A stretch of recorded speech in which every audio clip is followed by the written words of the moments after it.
Hello everyone, welcome back to Review and Rate. Today, we're entering into a world of zombies and dangerous people. That's right, we are going to get a knife and stab those walkers in the head to talk about The Walking Dead Saints and Sinners, a game developed by Skydance Interactive and released in 2020. If you're a fan of VR survival horror, fun gameplay, and tough narrative choices, you won't want to miss this review. Now, let's cover ourselves in blood and get ready to enter the world of saints and sinners.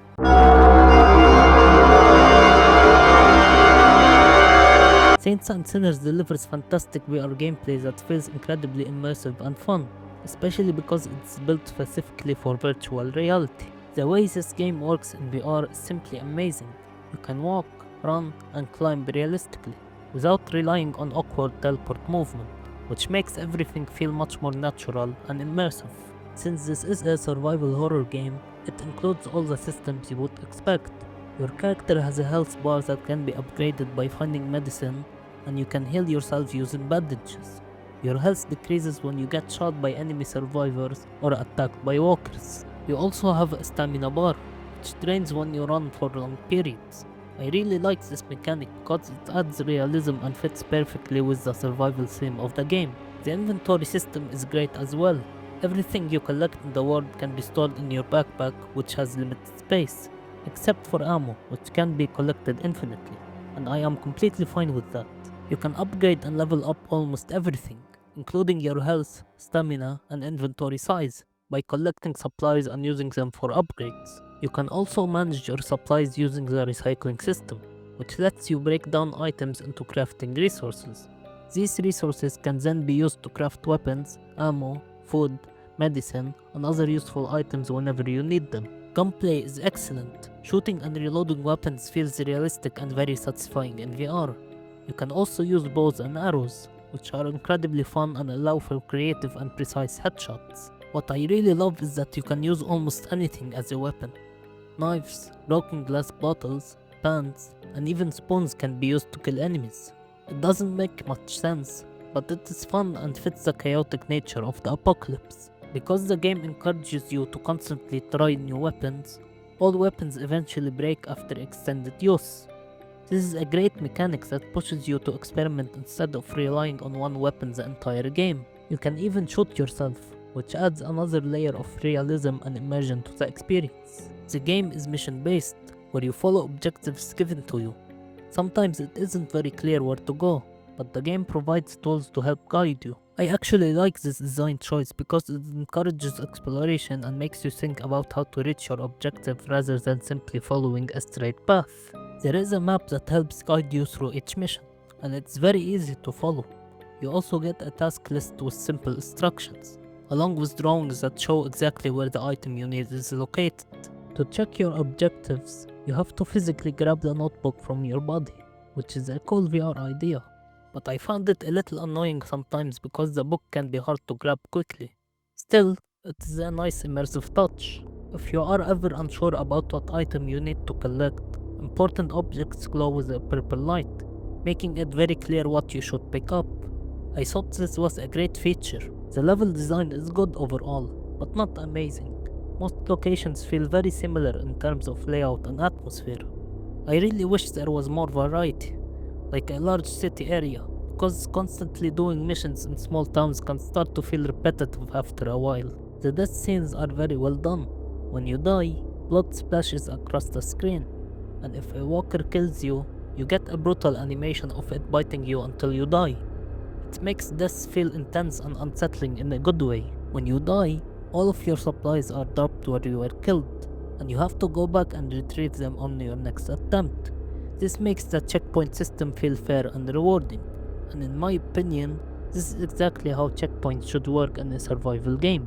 However, the final level strangely has a terrible checkpoint system. Every time you die, you spawn far back and have to redo long conversations and fight the same enemies again. I don't understand why they changed it for the final level. It should have worked the same way as the rest of the game. I also didn't like that each area has a timer. Story-wise, it makes sense because a bell rings and attracts a huge horde of walkers. But from a gameplay perspective, I hate timers. I prefer to explore carefully and at my own pace. and being rushed takes away a lot of the fun for me. This is a genuinely scary game. Exploring dark areas with only your flashlight while walkers roam around is extremely tense and immersive. Another great detail is that if you kill human enemies without destroying their brains, they later come back as walkers. This really makes the world feel like The Walking Dead instead of just another generic zombie game. And speaking of the Walking Dead universe, you can even cover yourself in walker guts so walkers won't recognize you as a human. It is an awesome mechanic that lets you walk past them safely. Of course, it only lasts for a limited time, and if you run, the disguise wears off, so you have to use it carefully. In terms of enemy variety, there are normal walkers, toxic walkers that drain your health and stamina, walkers covered in guts, and armored walkers.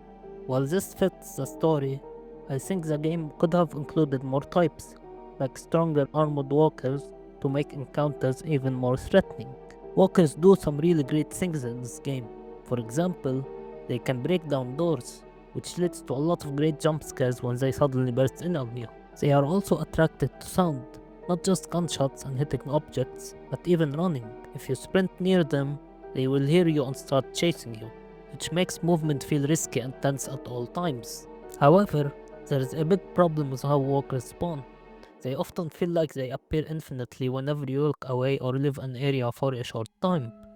I really don't like when games do this. It breaks immersion because it feels like walkers are just popping into existence out of nowhere. At the very least, the game should make it more believable by spawning walkers when you are far away from an area, or letting you actually see them approaching instead of suddenly appearing right behind you. The human characters you meet are sometimes fun to interact with, but other times they can be very annoying. I like how you can choose how to deal with them. You can help them and get rewarded, or kill them and still get rewarded. It's dark, funny, and very fitting for the Walking Dead world. People also react realistically when you enter their territory or aim a gun at them, which is a really cool detail. But all of this gets held back by their terrible AI. Sometimes they shoot at walkers or each other in such a dumb way that it becomes more funny than threatening. And don't even get me started on how annoying their dialogue can be. They repeat the same lines over and over again and never stop talking. Look at what I mean.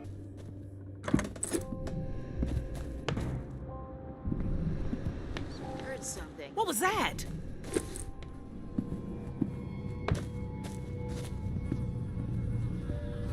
Who's there? Scanning the area. Even worse, some story moments can break because of walker attacks. There are times when you are having an important conversation and a walker suddenly interrupts it. The character stops talking, kills the walker, and then continued like nothing happened. But if the walker kills the character, something really stupid can happen. The game sometimes glitches and acts like you were the one who killed them, which completely breaks the story logic. Look at what I mean.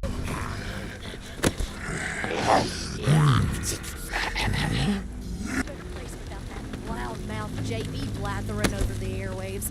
Thanks for taking him out, tourist.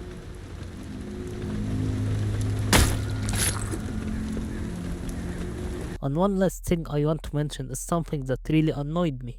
For some reason, when you go through tight spaces, your character can get stuck very easily. There were moments where I got completely frustrated trying to move forward or climb down because my character was stuck on something invisible. Look at this example where I was trying to go down and my character just wouldn't move properly. It doesn't happen all the time, but when it does, it really breaks the immersion and takes you out of the experience, which is especially annoying in a VR game where movement should feel smooth and natural. But with that concluded, let's now see what the story is like.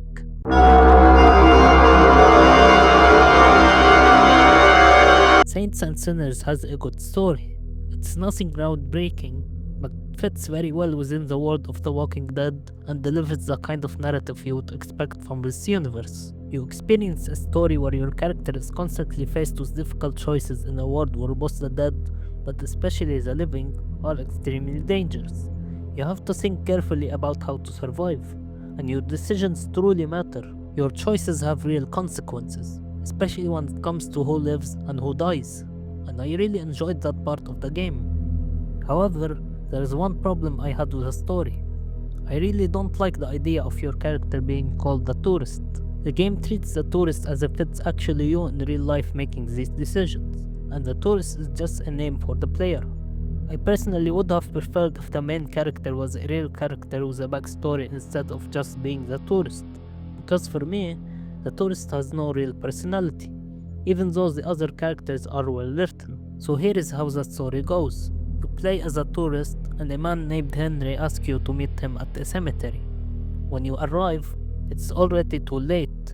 He gets killed, and with his dying breath, he asks you to take care of the cemetery area. You then hear a lot of people talking about a mysterious place called the Reserve, where rumors say there are a huge amount of supplies hidden away, but no one knows exactly where it is. Later, you fix a radio and tune into station 61, where you hear a man talking to you from the other side. This man is named Casey, and he tells you that he is trapped inside the reserve and cannot escape. He asks you for your help before he eventually starves to death. You also meet a woman named May Benoit, who asks you to help her escape with her family. In return, she promises to give you the key that will finally allow you to reach the reserve. Along the way, you encounter different factions such as the Tower, the Reclaimed, and Georgia, and you are forced to make difficult choices while dealing with them as you continue helping Casey and May. Eventually, you manage to help both Casey and May, but a major problem happens when the church lights turn on, revealing the location of the reserve to everyone. Now, everyone is racing to reach it, and you must fight your way there before the others. You then learn that May's family was killed while trying to escape, and you are faced with a huge moral decision. Casey asks you to flood the armory so he can be saved, while John Baptiste tells you to flood everything. Or you can flood the area where Casey is trapped, killing him but keeping all the supplies for yourself. I chose to flood the armory and save Casey, but things quickly get even more intense. Casey and May confront each other, and since May lost her entire family, she goes completely insane and tries to ring the church bell, which would attract a massive horde and kill everyone outside. Casey tries to stop her, and you are forced to make one final decision. You can kill May yourself, let Casey kill her, or kill Casey and let May ring the bell and watch everyone outside die. Even though that final choice may seem easy at first, it is actually very difficult because you are given very little time to decide, and by that point, you have built strong relationships with both characters. You truly don't know what the right choice is, which makes the moment even more powerful. That's where the story ends, and honestly, it is a really strong and memorable ending depending on what you choose.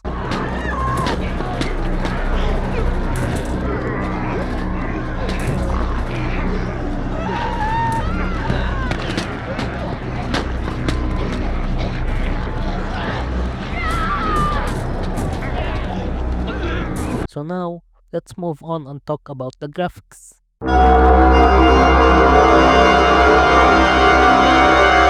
Saints and Sinners has pretty well done graphics overall, but it does have some visual issues that sometimes make the game look a bit weird.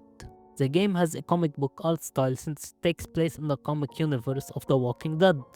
While the environments do look good, I personally prefer more realistic visuals. That said, there are parts of the world that still feel very immersive and believable. The atmosphere is one of the strongest parts of the visuals. The world looks very creepy, especially in dark areas where you are constantly using your flashlight. It really adds to the horror experience. The walkers look terrifying. Just look at their faces. They are disturbing. And when normal people turn into walkers, you can really see how their appearance changes into something scary and unsettling. However, I really dislike the human character models. Their faces look ugly and strange, and it makes some story moments harder to take seriously. The gore and blood effects are also very well done. You can see blood spraying when you kill people or walkers, and especially when you use walker guts as camouflage. It looks disgusting in a very cool way that fits the world perfectly. That being said, there are some noticeable issues. The water looks good visually, but you can't actually interact with it. I once tried touching the water in a lake, and it felt like it was just a flat texture instead of something real. There are also no animations for people turning into walkers. They only turn when you look away, so you never actually see the transformation, which is disappointing. And finally, the animations in general can look pretty weird. The way characters move and react to getting shot looks awkward and sometimes even ridiculous. Let's now move on to the sound.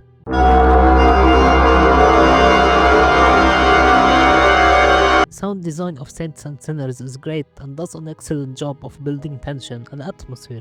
Every place you travel to has creepy background music playing while you explore, and it really makes you feel uneasy the entire time. Here are a few examples.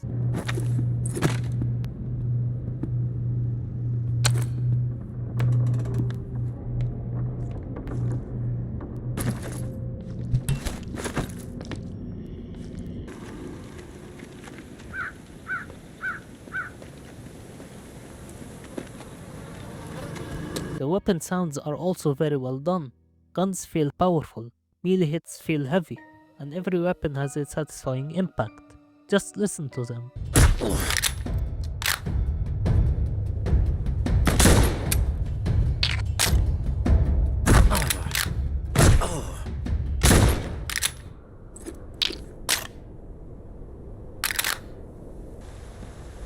Who's sneaking around?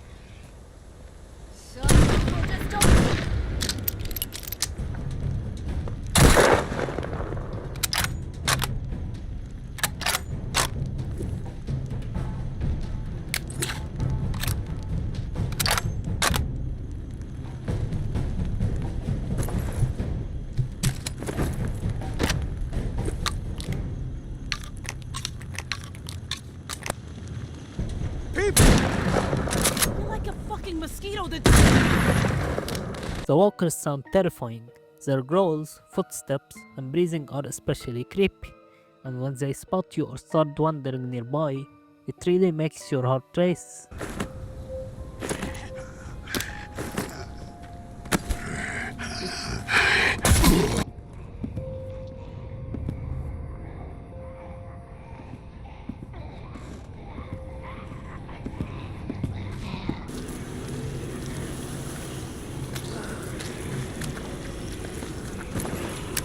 When it comes to voice acting, I think it's solid.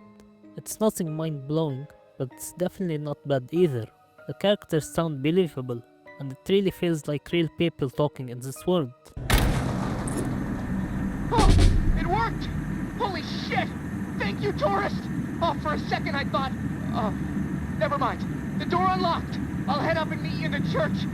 Fresh fucking air! Woohoo! Establish a perimeter. Flush out any reclaimed stragglers. No mercy. Us out a large number of people real soon. A lot of lives are going to be in jeopardy. Good news is we have some hope. The map you scored shows a safe way out of NOLA. Once I had fear on my side, the rest just blossomed naturally. Those with nowhere else to go wanted what I had, so they listened. And they learned. Take one step toward me and I really ring the bell. Every walker in a 5-mile radius will descend upon this place and tear everyone apart. You don't want to do that! Just because we're safe in here doesn't mean you can ring that bell and kill all those people! Overall, the audio helps make the world feel alive and dangerous at all times. But now, let's move on to the final section, replayability.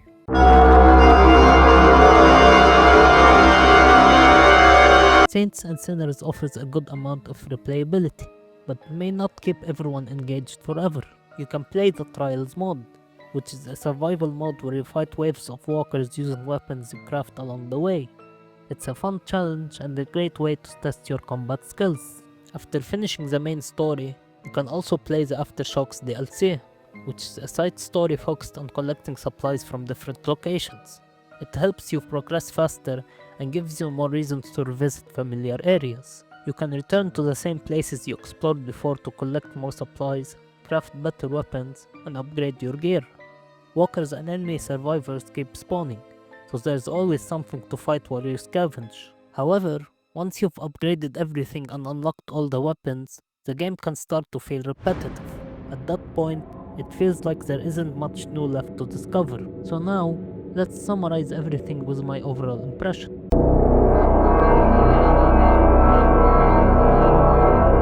Saints and Sinners delivers great VR gameplay, a good story, decent graphics, great sound design, and a solid amount of replayability. While there are some annoying gameplay issues, a few weak visuals, and the game can become repetitive after a while, These problems don't take away much from how amazing the experience is during your first couple of playthroughs. It's definitely one of the best VR games out there, and for that, this is the score it deserves. There you go.